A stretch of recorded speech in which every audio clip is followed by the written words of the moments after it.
একসময় যে মেগাস্টারকে ছাড়া টলিউডের কোনো বড় প্রজেক্ট ভাবাই যেত না, তাকে কিনা বছরের পর বছর এক ঘরে করে রাখা হয়েছিল।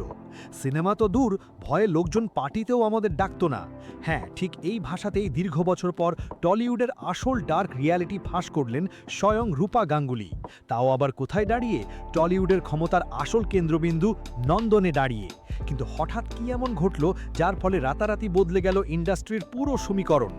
যে নন্দন এতদিন একটা বিশেষ পলিটিক্যাল সিন্ডিকেটের দখলে ছিল, সেখানে আজ রূপা গাঙ্গুলি এবং রুদ্রনীল ঘোষের যৌথ সাংবাদিক বৈঠক বুঝিয়ে দিল টলিউডে ক্ষমতার পালাবদল শুরু হয়ে গেছে।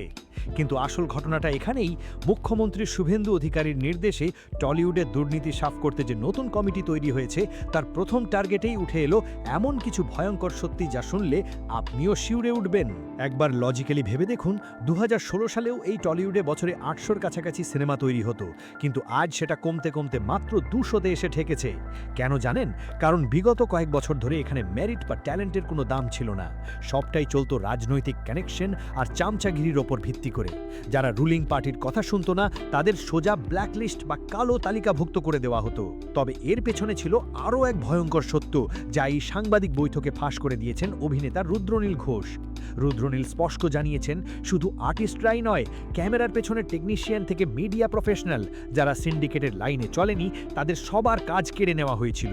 আর এর সবচেয়ে বড় ভুক্তভোগী ছিলেন রূপা গাঙ্গুলি। কিন্তু ক্ষমতার দম্ভ কোনোদিন চিরস্থায়ী হয় না। কেউ ভাবতে পারেনি এরপর কি হতে চলেছে।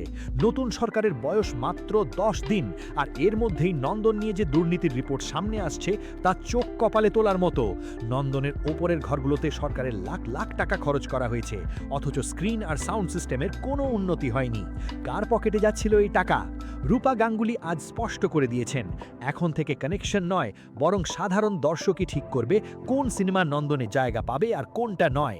যারা এতদিন রুল বানিয়ে ইন্ডাস্ট্রির সর্বনাশ করেছে, তাদের ঘাড় ধাক্কা দিয়ে বের করে দেওয়া হয়েছে।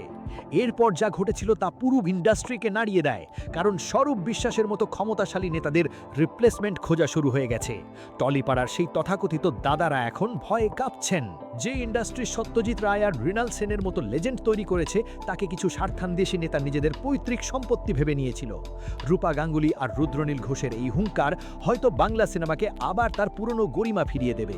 আপনাদের কি মনে হয়, টলিউড কি সত্যিই পলিটিক্স মুক্ত হতে পারবে? যারা এতদিন ইন্ডাস্ট্রিতে ডিক্টেটরশিপ চালিয়েছে, তাদের কি শাস্তি হওয়া উচিত?